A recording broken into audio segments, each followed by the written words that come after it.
Bonjour à tous, aujourd'hui on va parler des poètes du XVIe siècle, de leur tradition courtoise qu'ils entretiennent, de leur innovation, plus particulièrement de Pontus de Thiard. Pontus de Thiard naît le 20 avril 1521 au château de Bissy-sur-Flay, une commune française située dans le département de la Saône-et-Loire, en région Bourgogne-Franche-Comté.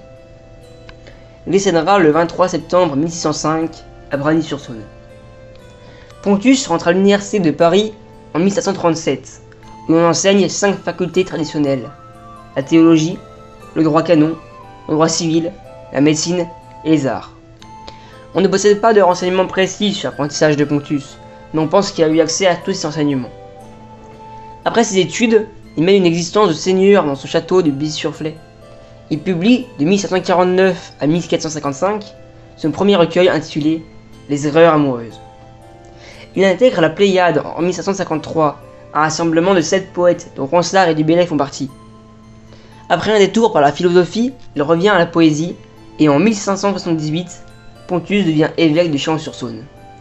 10 ans plus tard, il cédera sa place à son neveu pour profiter d'une paisible retraite dans sa seconde résidence, le château de Bragny, toujours en Saône-et-Loire. Voyons maintenant en quoi le travail de ce poète est humaniste. Pontus de Thiard est un homme cultivé ayant fait des études à l'université et ayant été instruit par son père lors de son enfance.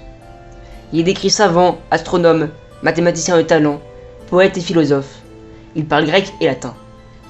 Il a effectué un voyage en Italie pour parfaire son apprentissage. Il est membre de la Pléiade, où on y retrouve le rejet de la littérature médiévale et la valorisation de la culture antique. Il publie Le Second Curieux, une œuvre complexe reprenant la philosophie antique et précédée d'un mémorable à un propos, qui constitue un vibrant plaidoyer pour la langue française. Il veut partager son savoir et écrire dans ses œuvres en français pour qu'elles puissent être lues de tout le peuple.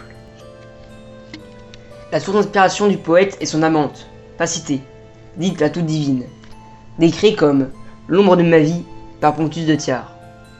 Elle représente son amour idéal. On pouvait d'ailleurs prendre une gravure de son portrait sur une cheminée de son château. L'identité de Pacité reste cependant assez floue, mais l'étude de ses poèmes et différents textes ont conclu qu'il pourrait s'agir de 2 femmes, toutes 2 très importantes dans la vie de Pontus. En premier, Louise Labbé, avec qui il tenait salon en compagnie de Maurice Sèvres et d'Olivier de Magny. Pontus écrit d'ailleurs un sonnet intitulé En contemplation de Dame Louise Labbé. Il aurait alors vécu une passion douloureuse pour elle jusqu'en 1555, où elle publiera ce sonnet dont le principal inspirateur n'est autre que Olivier de Magny. En second, il pourrait s'agir de Marguerite Dubourg, avec qui il aurait une liaison dans sa province mâconnaise. Son nom est mentionné une seule fois dans le Discours du temps, et on n'en trouve aucune représentation. L'Italien Rudolfi fait d'ailleurs allusion dans une œuvre de 1750 à Marguerite Dubourg et à son gentilhomme français. C'est donc probable que sa muse a eu été d'abord Louise Labbé, puis Marguerite Dubourg. Voyons maintenant un sonnet de Pontus, issu de son recueil le plus connu, Les erreurs amoureuses. Pourrais-je bien sans toi, ma chère guide, montrer ce jour face sereine et claire? Mon œil qui luit seulement pour te plaire, pourra-t-il bien être de pluie vide? Si le doux feu de tes rênes me guide, je suis certain de même ruine faire, que fut jadis le jeune téméraire, qui aux chevaux ardents mal tint la bride. Ainsi Phébus dolent se prit à dire, ne voyant point l'étoile blonde luire qui le conduit. Puis ajouta encore, vieillard Titon debout, l'heure est venue. Ah, n'as-tu pas assez longtemps tenu entre tes bras jaloux ma blanche aurore? Dans ce sonnet, on retrouve les rimes embrassées dans les quatrains et les rimes suivies dans les tercets. C'est un sonnet dit à la française, puisque l'on retrouve les rimes avec les 2 derniers vers des tercets. Cependant, on ne retrouve pas les alexandrins, les vers sont en décasyllabes. Dans ce poème, on retrouve une inspiration de la culture grecque. Selon la légende, Phébus, le dieu du soleil, est amoureux de Aurore, déesse de l'aurore. Mais malheureusement, Aurore, elle, éprouve des sentiments pour Titon, un prince troyen.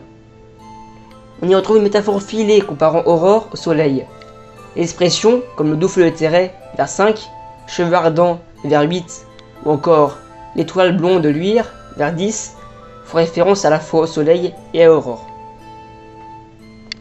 Pontus exprime donc ses sentiments par le biais de ses personnages. On peut comparer Phébus, qui a perdu Aurore, à Pontus, qui lui a perdu Louise Labbé. Aurore a préféré Titon, que l'on peut comparer à Olivier de Many. La démarche de ce poète suit donc bien une tradition courtoise. Le poète éprouve un amour passionné pour sa muse, mon œil qui vit seulement pour te plaire, au vers 3, mais tourmenté. Ainsi, Phébus dolent, au vers 9.